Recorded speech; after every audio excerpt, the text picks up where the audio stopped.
افغانستان چې په منځنۍ اسیا کې موقعیت لري په شاوخوا کې د 6 هیوادونو په واسطه احاطه شوی دی چې هغه د تاجکستان، ازبکستان، ترکمنستان، ایران، پاکستان او د چین هیوادونه دي. هندوستان هم له افغانستان سره پر پوله واقع کیږي که چیرې کشمیر د هند برخه وګڼل شي، خو فعلا د افغانستان پر پوله د کشمیر پرتې ساحې د پاکستان په ملکیت کې دي.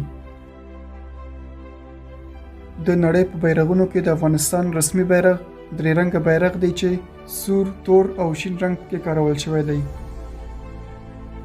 سور رنګ د هغو شهیدانو د وینو نمایندګي کوي چې د افغانستان د ازادۍ لپاره یې توی کړي دي.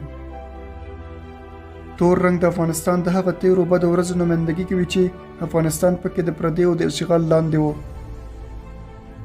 او شین رنګ د افغانستان د روښانه راتلونکي څرګندونه کوي، کوم کې به چې د افغانستان ارزښتونه او اسلام محفوظ پاتې وي.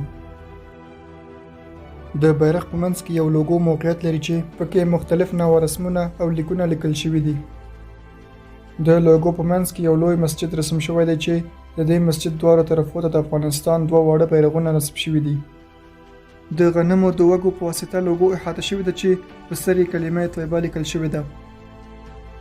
د لوګو په لاندې حصه کې په عربي الفبا سره د افغانستان نوم لیکل شوی دی چې له دې څخه لږ پورته د هجري شمسي کال په مطابق د افغانستان د ازادۍ کال 1298 لیکل شوی دی، په کوم کال کې چې غازي امان الله خان له انګریزانو څخه خپلواکي ترلاسه کړه چې له 1919 میلادي کال سره سمون خوري. د افغانستان طبیعي نقشې شکل نسبت د نورو هیوادونو طبیعي نقشو سره هم ډیر توپیر لري چې یو لامل د افغانستان په شمالي ختیځ کې د واخان د نری ساحې لرل دي، کوم چې د افغانستان نقشې ته ډیر بدلون ورکړی.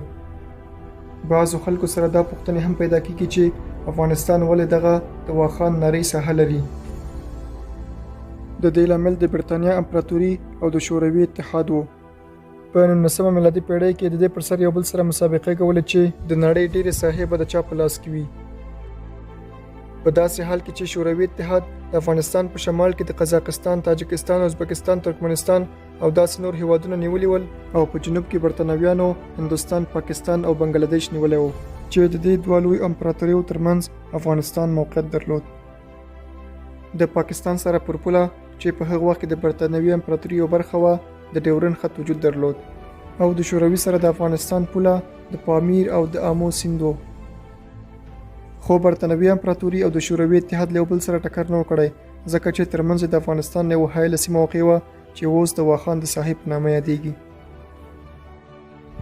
افغانستان یو غرنی هیواد دی چې د ډیرو غرونو لرونکی دی، چې د غرونو لړۍ د افغانستان د شمال ختیځ څخه شروع او تر لویدیځ پورې غځېدلې ده.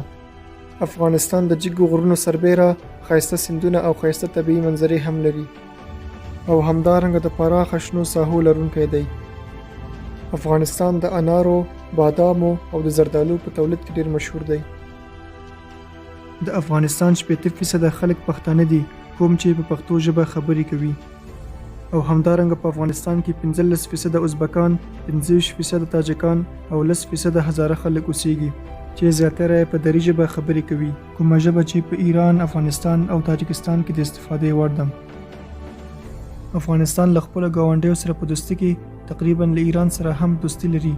هندوستان همیش له افغانستان سره د تجارت په برخه کې مرسته کړې چې د افغانستان تجارتي دوست بلل کیږي، خو د افغانستان تر ټولو غوره دوست هیواد د ترکیه هیواد دی. افغانستان 15,000 کلن تاریخ لري او په دې کې مشهور دی چې خلک یې مهمان نواز او قهرمان دي.